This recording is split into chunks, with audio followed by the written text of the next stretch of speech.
TV2 Nord, god aften. Aktion mod Politigården i Aalborg i dag. En gruppe venstreorienterede unge indtog stationen for at demonstrere mod politiets arbejdsmetoder.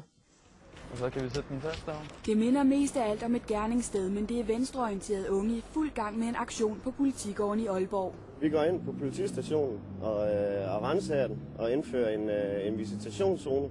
Rød Ungdom mener, at politiet har lavet 2 ulovlige ransagninger af deres kontorer i København i forbindelse med uroen omkring Ungdomshuset.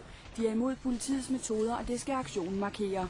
I Rød Ungdom har vi selv medlemmer, som har oplevet chikane i København i marts måned, som er blevet stoppet på gaden, uden at have foretaget sig noget ulovligt. For det er jo et farligt sted, det her. Det er jo under termistanke. Flere går indenfor og får en snak med politiet. Er det okay, vi kigger os omkring nu? For at se, om der ligger noget mistænkeligt. Efter kun 10 minutters aktion griber politiet ind. Vi ophører nu. Vi har skrevet adgang til Politigården.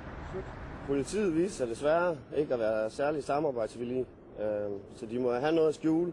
Det er ikke et Aalborg-problem, de demonstrerer imod. Tværtimod er det i København, at de flytter det til Aalborg. Ja, det har vi heller ikke noget imod. Det vi kigger på. Aktivisterne følger politiets ordre, men nu venter der dem en bøde.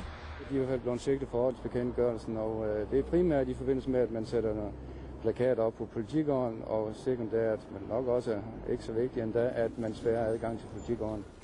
Efter en hurtig oprydning og knap 20 minutters aktion forlader demonstranterne Politigården.